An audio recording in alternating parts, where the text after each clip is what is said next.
Dans cette vidéo, on va voir les 30 meilleurs ETF qui sont disponibles sur le CTO et le nouveau PEA de Trade Republic. Alors je parle bien d'ETF, pas d'indice, c'est-à-dire que je ne vais pas vous dire par exemple investissez sur le MSCI World, je vous dirai investissez sur le SPDR MSCI World ETF. Parce qu'évidemment, pas mal de monde commence à savoir que c'est intéressant d'investir sur le MSCI World ou le S&P 500, mais quand il s'agit de choisir un ETF en particulier, de choisir le meilleur ETF, c'est pas forcément simple, surtout sur CTO où il y a beaucoup de choix. Et j'ai voulu faire cette vidéo parce que régulièrement, quand je fais des vidéos de portefeuille, on me demande si tel ou tel ETF est disponible chez tel ou tel courtier. Donc aujourd'hui, on va cibler spécifiquement le courtier Trade Republic. C'est un courtier qui a connu une forte croissance. Évidemment, il y a des avantages, il y a des inconvénients. Cependant, je pense que beaucoup de personnes qui regardent cette chaîne sont justement ou sur CTO ou maintenant sur PEA chez Trade Republic. Et personnellement, un de mes CTO est chez eux et j'en suis satisfait. Donc dans cette vidéo, je vais vous présenter 30 ETF comme je vous le disais. Donc évidemment, comme c'est 30 ETF, je vais essayer d'être le plus synthétique possible, d'aller à l'essentiel parce que sinon la vidéo va être beaucoup trop longue. Mais si vous voulez toutes les caractéristiques des 30 ETF qu'on va voir, vous pourrez retrouver tout ça regroupé dans un grand tableau synthétique PDF. C'est téléchargeable gratuitement dans le premier lien sous la vidéo. On va commencer avec la première catégorie, les ETF monde, et le premier ETF qui est certainement le plus diversifié, qui est le SPDR MSCI All Country World Investable Market ou SPDR MSCI ACWI IMI. C'est l'ETF qui représente tout simplement le plus la capitalisation boursière mondiale, donc le plus diversifié géographiquement, même si les États-Unis pèsent toujours pour plus de 60%. Il reproduit l'indice MSCI ACWI IMI qui suit les grandes, moyennes et petites capitalisations de 23 marchés développés et 24 marchés émergents du monde entier, avec 8390 composantes. L'indice couvre environ 99% de la possibilité d'investissement en actions. C'est vraiment un ETF tout en un si vous voulez investir sans aucune prise de tête pour finalement investir dans un ETF et que l'ETF fasse tous les arbitrages pour vous. Le seul bémol, c'est son prix qui est un peu cher, actuellement plus de 200 € la part. On reste toujours sur une large diversification avec le deuxième ETF, le SPDR MSCI World. Donc là, la différence, c'est que maintenant, on n'est plus que sur les 23 pays développés et seulement sur les grandes et moyennes capitalisations. Mais ça fait quand même plus de 1300 entreprises. Ça fait donc qu'en termes de performance, il est un peu au-dessus du MSCI ACWI IMI, car depuis quelques années, les marchés développés surperforment les marchés émergents. Attention, ça n'a pas toujours été le cas. Par exemple, 2003-2007, ça a été l'âge d'or des pays émergents avec la forte croissance mondiale post-crise Internet. Entre 2003 et 2007, le MSCI Emerging Market a fait plus 300% contre environ plus 100% pour le MSCI World.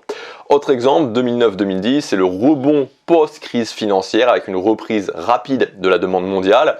Les marchés émergents ont rebondi plus vite et plus fort que les pays développés après la crise de 2008.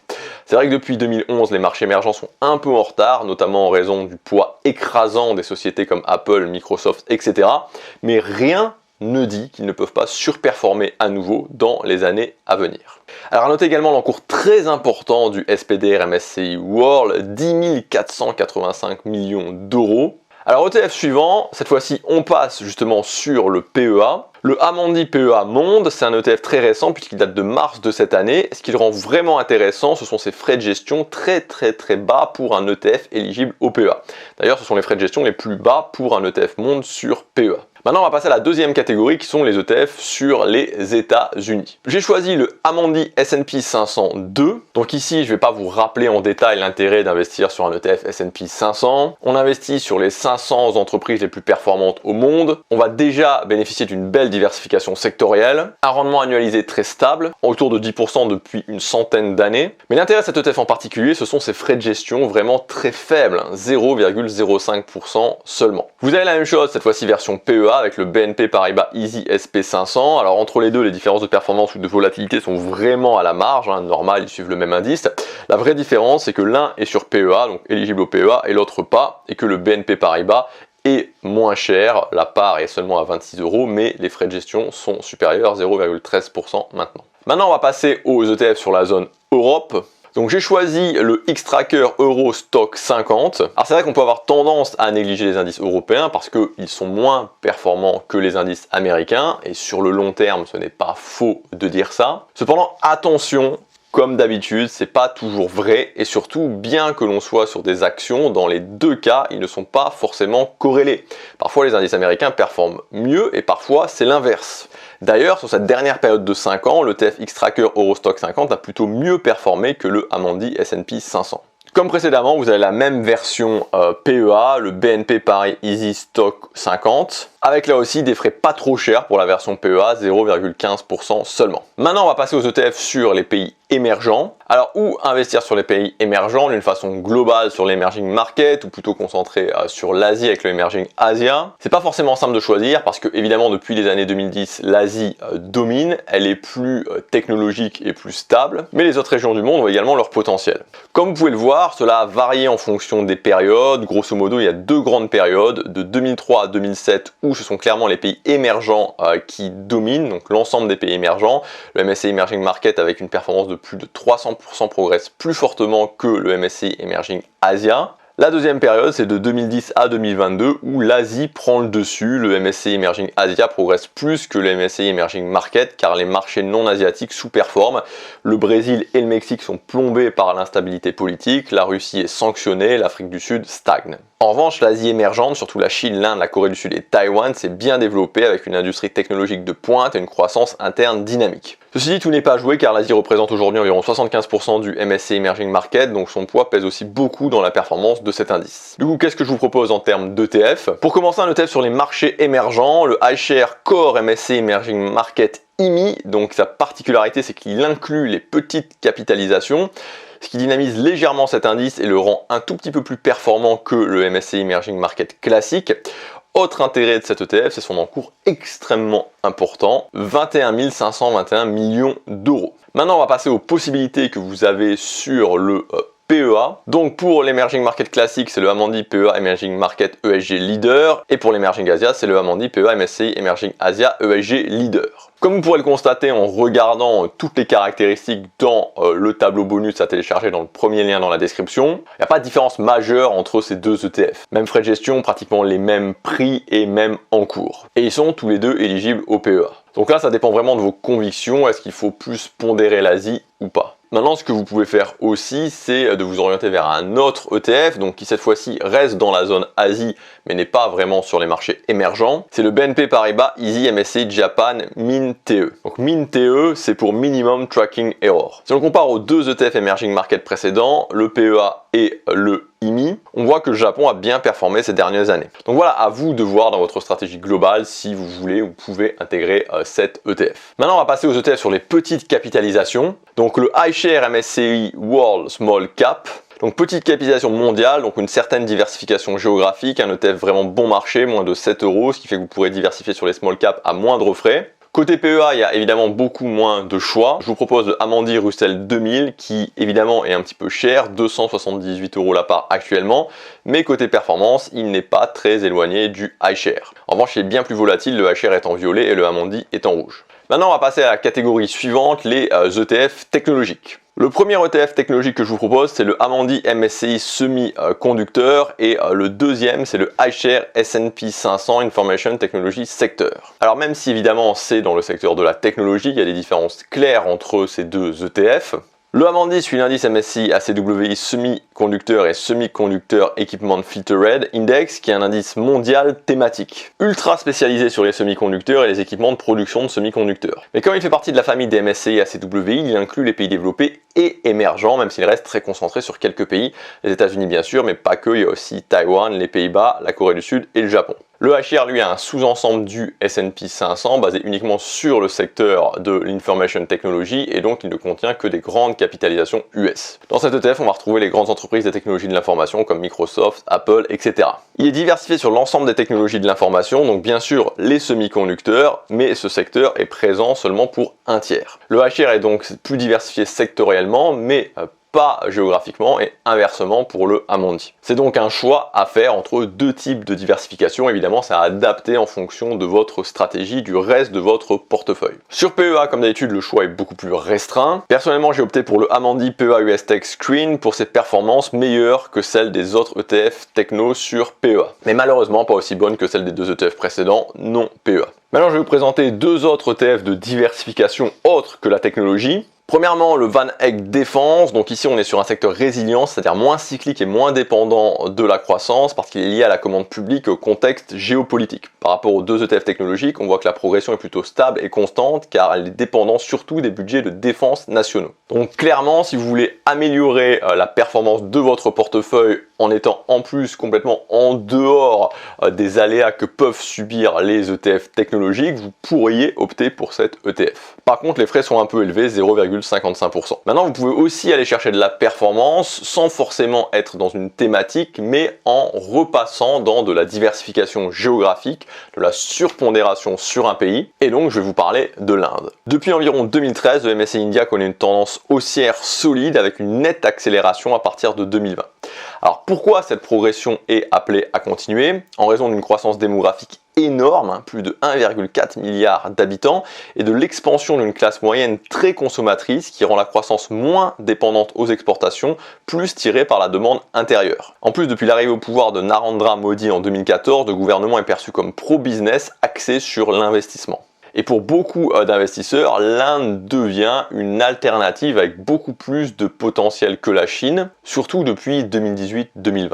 Alors évidemment, il peut y avoir de la volatilité, cependant l'Inde, selon moi, reste un marché émergent vraiment attractif. Et surtout, l'intérêt, le gros intérêt, c'est surtout ce qu'on cherche à faire dans une stratégie, c'est que quand on va chercher des ETF qui ont plus de performance, on veut éviter de mettre tous ses œufs dans le même panier. C'est-à-dire qu'on veut éviter d'aller juste faire, par exemple, de la technologie, du Nasdaq x2 levier, etc., où on est vraiment trop corrélé. Donc j'ai choisi le Xtrackers MSCI Indian Swap pour une raison très simple, c'est frais 0,19%, c'est extrêmement peu. Vous avez aussi une possibilité sur PEA qui suit le MSCI India, donc c'est le Amundi PEA Inde, par contre là il n'y a pas des frais réduits, c'est 0,85% mais éligible au PEA. Maintenant, on va continuer à ajouter de la diversification en passant la catégorie d'ETF suivants qui sont les ETF factoriels ou Smart Beta. Donc encore une fois, il faut se rappeler que le principe d'un ETF classique, c'est de suivre le marché tel qu'il est. Il réplique un indice pondéré par la capitalisation boursière, comme on vient de voir jusqu'à maintenant. Plus l'entreprise est grosse, plus elle va peser dans l'indice. Avec les ETF factoriels, c'est différent. Ils suivent des indices alternatifs qui ne sont plus pondérés par la capitalisation boursière, mais par des facteurs spécifiques. Par exemple, les entreprises qui montent en ce moment, ou alors les entreprises sous-évaluées, ou les entreprises qui sont peu endetté, etc. etc. L'objectif c'est toujours le même, améliorer la performance en réduisant le risque. Alors, quel ETF Smart Beta ou factoriel choisir? Si vous voulez booster clairement la performance, il faut se tourner vers le facteur croissance ou growth. Par exemple, vous avez le Amundi Russell 1000 Growth. Donc c'est un facteur qui mise sur l'avenir en ciblant des entreprises ayant une croissance de leur chiffre d'affaires rapide et une forte dynamique sectorielle comme la technologie par exemple. Donc on va retrouver les Apple, Amazon, Nvidia, Tesla, etc. Historiquement, les entreprises growth ont plutôt surperformé sur le long terme parce qu'elles sont positionnées sur des secteurs moteurs comme par exemple l'IA.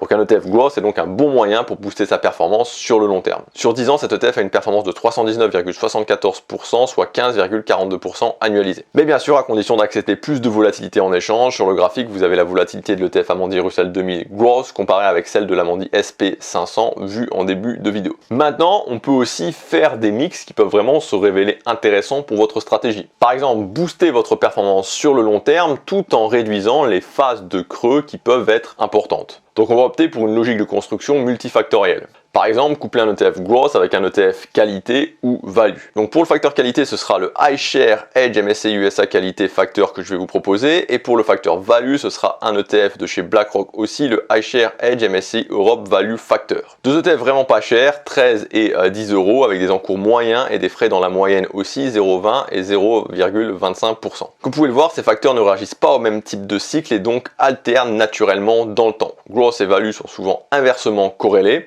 Qualité est plus neutre car son intérêt c'est d'apporter de la résilience dans les phases incertaines. En résumé, si vous diversifiez les facteurs, vous allez lisser les performances car avoir uniquement du growth vous apportera de la performance mais vous exposera aussi à des phases de sous-performance prolongées comme en 2022.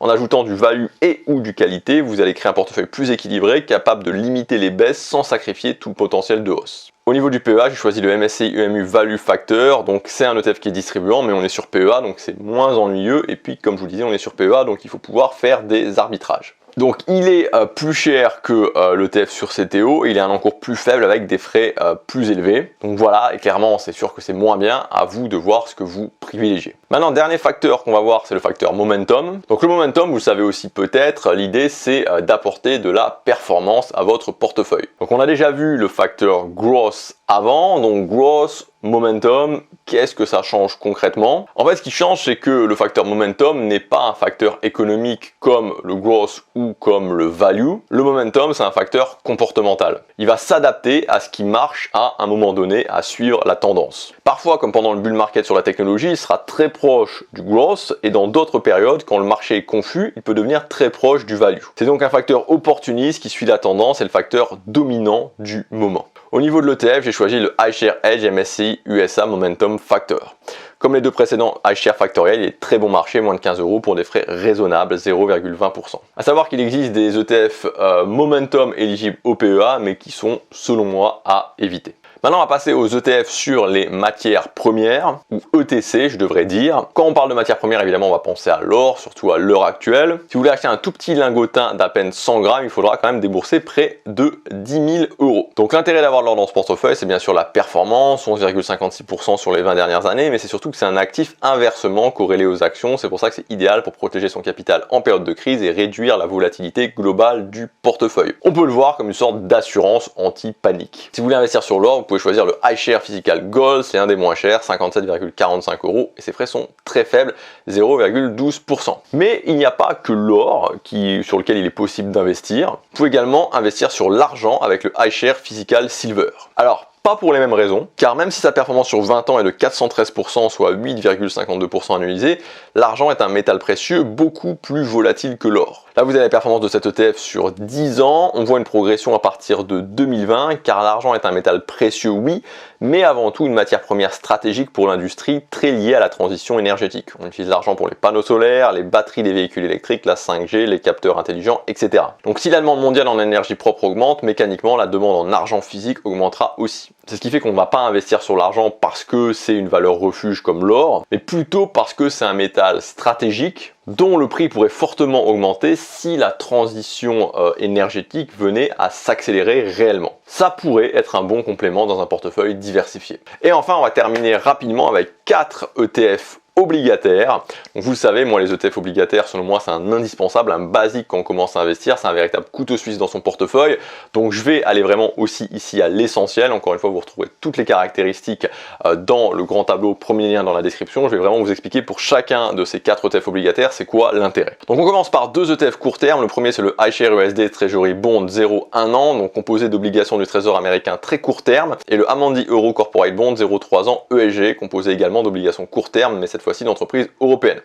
Donc l'intérêt des ETF court terme, c'est que comme les obligations qui les composent arrivent à échéance rapidement, ils sont moins sensibles aux fluctuations, car on anticipe mieux ce qui va se passer dans 1 an, 2 ans, voire 3 ans, qu'évidemment dans 10 ans, 15 ans ou 20 ans. Ce sont des ETF très peu volatiles, surtout comparés aux actions, c'est pour ça qu'ils sont particulièrement utiles pour baisser la volatilité globale d'un portefeuille et pour le sécuriser. Troisième ETF obligataire, c'est le Amundi US Inflation Expectation 10 ans, investi à 100% sur des obligations du trésor américain également. Il est composé d'obligations entre 7 et 10 ans, c'est pour ça qu'il est un petit peu plus volatile que les deux précédents. L'intérêt de cet ETF, c'est plutôt de se couvrir contre une possible inflation future, ce qui fait qu'il a bien progressé, surtout en 2021 et 2022. Et enfin, pour apporter un peu plus de rendement dans la partie sécuritaire, mais avec bien moins de volatilité que les actions, le X-Tracker 2 € High Yield Corporate Bond. Donc l'objectif ici, c'est de booster justement la performance du portefeuille au niveau de la partie sécuritaire, parce que souvent on va faire trop défensif. Donc ajouter une dose de High Yield permet de dynamiser cette partie sans forcément devoir s'exposer à autant de risques qu'avec les ETF actions. Et puis ça apporte aussi une diversification supplémentaire, car le High Yield a un comportement différent des ETF actions ou même des obligations d'État. Voilà pour cette vidéo. Écoutez, j'espère que ça vous aura donné un tour d'horizon des meilleurs ETF selon moi sur lesquels investir sur CTO et sur PEA sur le courtier Trade Republic. Si vous avez des questions, n'hésitez pas à me les poser en commentaire. C'est toujours un plaisir de lire vos commentaires. Si vous voulez avoir tous les détails, toutes les caractéristiques complètes de tous les ETF qu'on vient de voir, c'est le tableau PDF synthétique à télécharger gratuitement dans le premier lien dans la description. Merci d'avoir suivi cette vidéo. Si vous voulez avoir plus de vidéos et être tenu au courant, n'hésitez pas à vous abonner. Et moi, je vous dis à bientôt pour la prochaine. Salut!